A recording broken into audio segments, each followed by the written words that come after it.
1절 우스 땅의 욥이라 불리는 사람이 있었는데 그 사람은 온전하고 정직하여 하나님을 경외하며 악에서 떠난 자더라. 22절 이 모든 일에 욥이 범죄하지 아니하고 하나님을 향하여 원망하지 아니하니라. 이제 오늘 아침부터 우리가 욥기를 다시 한번 살펴보기를 원합니다. 욥은 이제 구약 성경에 욥기, 시편, 잠언, 전도, 아가서 이런 어떤 시가서, 문학입니다. 문학적인. 그러나 이제 이 내용을 보면 이 고난을 당하는 이 고난 당한 욥이 결국은 이제 그 욥을 위로하러 왔던 그 친구들과 더불어서 왜 고난이 오느냐, 이 고난에 오는 문제에 대해서 서로 토론하고 논쟁하는, 그러나 결국 사람들끼리의 토론과 논쟁은 아무 소용이 없고 결국 하나님께서 주시는 그 응답을 받아야 된다는 것을 이제 결론적으로 우리가 알 수가 있는데, 우리가 이제 1장에서 욥은 이제 우스 땅에 욥이라 불리는 사람이 있었다 그랬습니다. 그러니까 이 욥이 언제적 사람인가 하는 문제에 대해서는 정확하진 않지만 우리가 이제 욥기를 읽어보면 어떤 이제 구약의 율법이라든지 제사라든지 이런 것들은 이제 그 제사장들이 드리는 제사 제도는 모세 이후에 나오는 것이기 때문에 지금 물론 이 욥이 제사를 드린다는 것은 이 제사장이 아닌 족장으로서 아버지로서 드리는 제사이기 때문에 이런 것들은 이제 아브라함 시대 믿음의 족장 시대 때 이루어지는 일들입니다. 그래서 우리는 이 욥기는 아브라함 시대 인물로, 그렇게 믿음의 족장들의 인물로 그렇게 우리가 이해를 할 수 있습니다. 그러니까 이 노아 홍수 이후에 이제 많은 이제 사람들이 후손들이 퍼지기 시작을 하면서 가장 대표적인 그 니므롯이 이제 뭐 바벨 왕국을 세우고 그러면서 또 셈과 함과 야벳으로 이제 막 후손들이 열방들이 퍼지기 시작을 했는데, 하여튼 이 홍수 이후에 그 특별히 셈의 계통은 여호와 하나님을 섬기는 그런 믿음을 가지고 이렇게 모든 일들을 이루어 갔지만, 이제 다른 많은 이제 야벳의 후손들 또 가나안 족속들, 특별히 가나안 그 함의 후손 가나안 족속의 이제 니므롯, 그래서 이제 세상의 제국을 세우고 하는 그런 시대 그걸 지나면서 또 이렇게 세월이 지나가면서 결국은 이제 많은 고대 중동 지역의 고대 신화들을 보면 니므롯이 결국은 태양신이 되고 그 주변에 뭐 여러 가지 많은 신화들이 생기게 됩니다. 그러니까 하나님을 잊어버리고 여러 사람들이 이제 여러 거짓된 신들을 만들어내고 신화를 만들어내는 그런 시대입니다. 그래서 그런 시대 속에서 욥이나 이 욥의 친구들은 그래도 하나님을 아는 사람들인데 과연 하나님이 누구신가 하는 그런 것들을 우리가 이번 살펴볼 수가 있습니다. 특별히 이제 1장에서 보면 욥은 참 이 하나님 앞에 온전하고 정직하다. 이 온전이라고 하는 단어가 아주 완전한 사람 얘기인데, 하나님을 경외하면서 악에서 떠난 자이고, 욥이 가지고 있는 그 받았던 복에 대해서 얘기를 할 때에 아들 7과 딸 3, 그리고 소유물은 양이 7,000마리, 소가 3,000마리, 낙타가 3,000마리, 그리고 소가 500개리, 또 암나귀가 500마리. 이 숫자를 보면 7과 3, 그리고 7,000과 3,000, 500과 500, 전부 이제 어떤 두 가지를 합하면 10이라고 하는 단어들이 많이 나옵니다. 그러니까 이 성경에 7과 10, 이 두 가지 숫자는 완전수입니다. 그러니까 이 욥은 완전하게 하나님 앞에 복을 제대로 받은 사람이 바로 욥이라 하는 걸 우리가 이해할 수 있는데, 그래서 이제 하나님은 욥에게 이런 복을 많이 주셨고, 그런데 이제 오늘 1장에서 내용을 보면 사탄이 하나님의 아들들 천사들 속에 들어와 가지고 하나님 앞에 이제 뭔가 이 욥을 참소하는 그런 말을 하는 것을 보게 됩니다.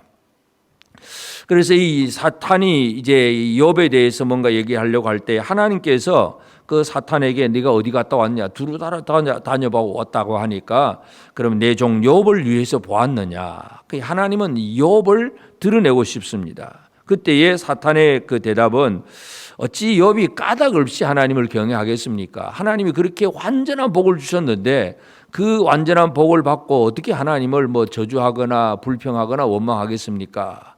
이제 그런 얘기입니다. 그러니까 하나님은 그러면 네가 한번 뭐 해보든지 하는 그런 얘기입니다. 소유물을 치셔서 그리하면 주를 욕하지 않겠나이까 하니까 하나님이 일단 허락을 해 주십니다.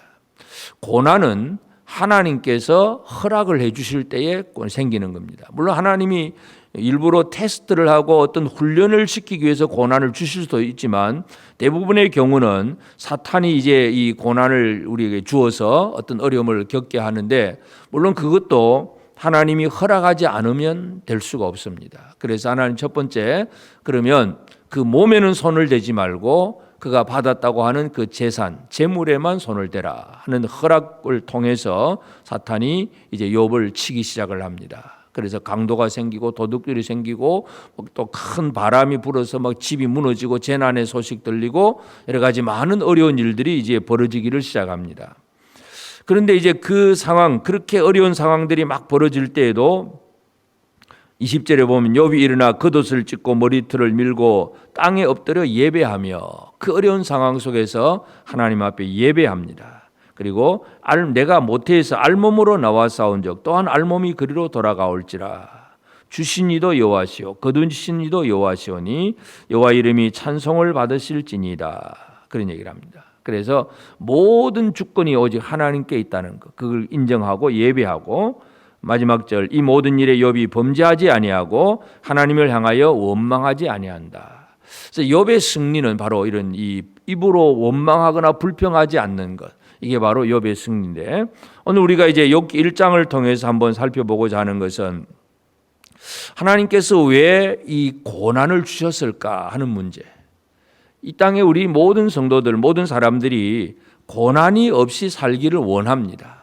아무 어려움 없이 평안하게 잘 살기를 원하지만 모든 삶의 일상이 전부 고난입니다. 고난을 피할 수 있는 사람도 없고 고난이 없는 사람도 없고 하여튼 이 고난의 문제는 우리의 삶에 늘 다가오는 문제고 매일매일 우리가 겪는 문제입니다. 그러면 선하신 하나님, 진짜 좋으신 하나님이 진짜 선하신 하나님이라면 하나님의 백성들에게 고난을 주지 않고 뭔가 평안하게 아무런 어려움이 없도록 그렇게 만들어 주시면 얼마나 좋을까 우리가 그렇게 생각을 하지만 그런데 우리에게는 고난은 여전히 있습니다. 물론 어떤 고난은 내가 잘못을 저질러서 벌을 받기 때문에 그럴 수도 있지만 욥처럼 뭔가 어떤 조건이 뭔가 벌 받을 만한 조건이 아닌데도 불구하고 고난이 생겨날 수도 있습니다. 왜 하나님은 바로 이와 같이 사람들에게 이런 고난을 허락하시는가 하는 문제. 이걸 가지고 욥과 그 친구들이 계속해서 이제 논쟁을 벌이게 됩니다. 그래서 우리에게 다가오고 있는 이 고난, 과연 이건 어떻게 해석을 하고 어떻게 이겨나가야 되는가 하는 문제입니다.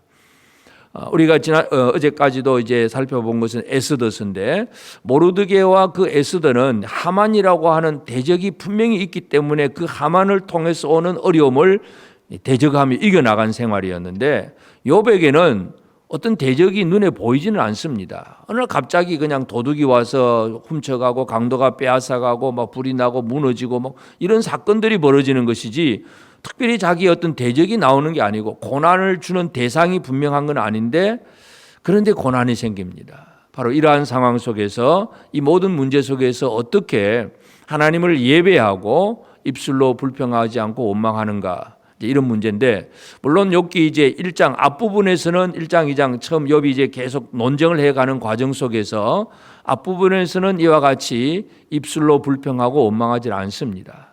그러나 이제 고난이 극심하다 보니까 이제 뒤로 가면 자기가 태어나지 않았더라면 하는 생일을 저주하기도 하고 뭔가 이제 이 마음에서 또 이렇게 흔들리는 그런 경우들이 생깁니다. 이 고난을 제대로 이겨낼 수 있는 사람은 아무도 없습니다. 예수 그리스도 십자가는 고난을 향하여 나아가시는 예수님, 아버지의 원대로 되기를 원하나이다 하는 예수만이 고난을 제대로 이겨나갈 수 있지 어떤 인간도 고난을 제대로 이겨나갈 수 있는 사람은 없습니다. 욥이 처음에 불평하고 원망하지 않았지만 그러나 이제 계속 논쟁하는 과정 속에서 결국은 그와 같이 불평도 나오고 원망도 나오고 내가 차라리 안 태어났으면 좋았을 건데 하는 그런 것도 나오고 막 이런 이상한 것들이 나옵니다.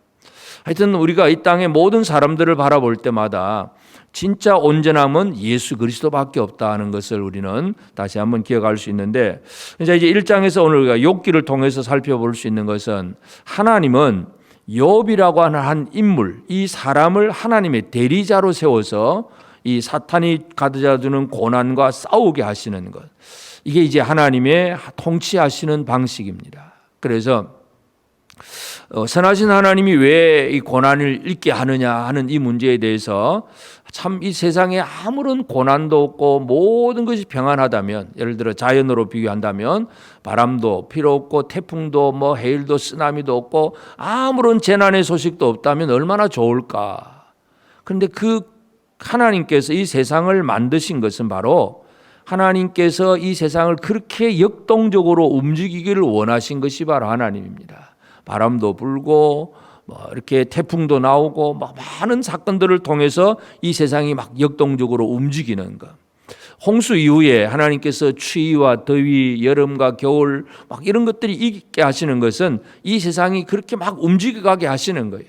그건 오히려 이 세상을 건강하게 만드는 하나님의 방법이기도 합니다. 또는 그런 고난 속에서 어려움을 당하는 사람들, 그 사람들의 그 어떤 이 어려움 속에서 하나님을 더 집중하게 하고 또 하나님을 찾게 하는 그런 과정이나 방법일 수도 있고, 또 그런 상황 속에서 하나님은 우리 아담에게 이제 에덴 동산에서부터 선악을 알게 하는 실과를 먹지 말라 하는 말씀을 주셨을 때에 자유의지를 주어서 선택할 수 있게 하고 하나님 앞에서 고난을 어떻게 이겨나갈 수 있는지 인간이 스스로 결단하고 각오하고 그렇게 할 수 있는 그런 걸 주셨다는 거. 그래서 이 하나님은 이 세상을 그렇게 통치해 가는데 이제 욥이 그 하나님의 의도대로 잘 해 나가느냐 하는 그 문제가 욥기 전체를 통해서 우리가 이해할 수 있는 부분입니다. 그래서 오늘 우리가 이 아침에 함께 묵상하고 기도하고자 하는 것은, 나는 하나님의 대리자로서 이 세상 속에서 하나님의 대리자로서 하나님의 뜻을 펼쳐가는 그 일을 제대로 감당하고 있는가 하는 그런 부분입니다. 그래서 물론 이제 처음에 욥처럼 입술로 원망하지 아니하고 그 고난 속에서도 예배할 수 있는 그런 욥이 될 수 있긴 하지만 또 그것을 얼마나 끝까지 잘 유지해 나가느냐 하는 것도 문제이기도 합니다. 고난이 계속되다 보면 또 인간은 연약해서 또 무너집니다. 그래서 이러한 상황 속에서 나는 과연 하나님의 대리자로서 하나님께서 인정하시는 그런 사람으로 살고 있는가? 그래서 어떻게 이 하나님의 의도를 깊이 깨달아 알고 그 하나님의 뜻을 펼쳐갈 수 있는가? 가장 이제 큰 문제가 바로 이것입니다. 그래서 하나님의 주권을 인정하고 우리에게 주어지는 여러 가지 고난을 받아들이면서 그래도 하나님을 예배할 수 있는 자로 살아가는 것.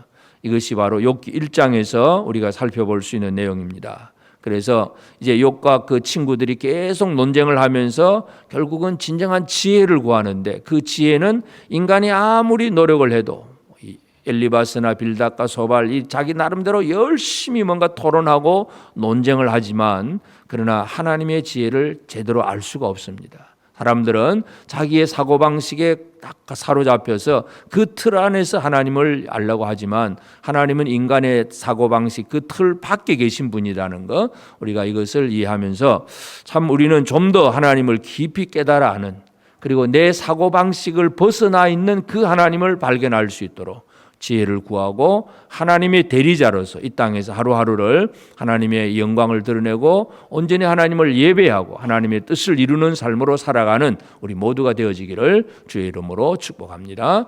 함께 기도하겠습니다. 이제 오늘 받은 말씀으로 함께 기도하겠습니다. 하나님, 이유를 모를 고난에도 흔들리지 않는 견고한 믿음을 더해 주시고 사탄의 계교를 알고 그 계교에 넘어가지 않고 이기는 승리의 삶을 살게 하옵소서. 보이지 않는 하나님을 세상에 드러내는 하나님의 지혜로운 대리자로서 살도록 하나님의 마음과 뜻을 더 잘 알게 하옵소서.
이제 오늘의 기도 제목을 가지고 합심하여 기도하도록 하겠습니다.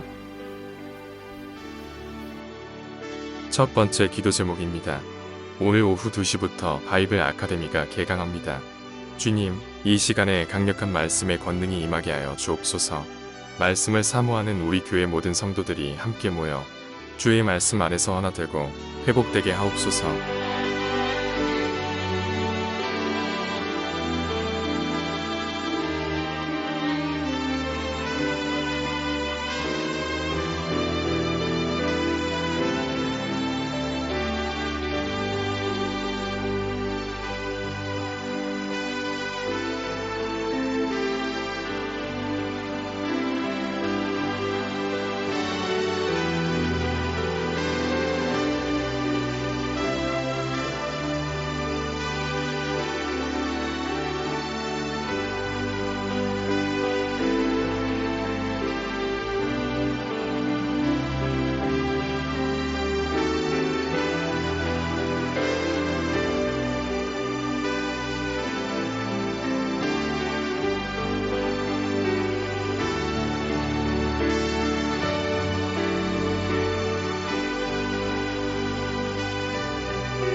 두 번째 기도 제목입니다. 다음 주는 고난 주간입니다. 우리를 위해 인간의 몸으로 이 땅에 오신 예수님, 우리의 죄값을 해결하기 위해 십자가에 달리셨던 예수님을 생각하며 다음 주간에 있을 고난 주간 기도 업주의 예수님과의 만남을 통해 은혜로운 시간을 보내게 하여 주옵소서.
세 번째 기도 제목입니다. 내일은 예배가 있는 날입니다. 우리 교회 모든 성도님들 예배에 대한 마음을 가지게 하소서. 예배를 준비하는 오늘 하루가 되게 하시고 내일 아침 주님께 올려드릴 기쁨의 예배를 소망하며 나오는 우리 교회가 되게 하여 주옵소서.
이제 개인의 기도 제목을 가지고 하나님 앞에 기도하시기 바랍니다.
수고하셨습니다. 오늘도 하나님의 인도하심 가운데 승리의 하루를 보내시는 우리 재건부평교회 모든 성도님들이 되시기를 주님의 이름으로 축복합니다.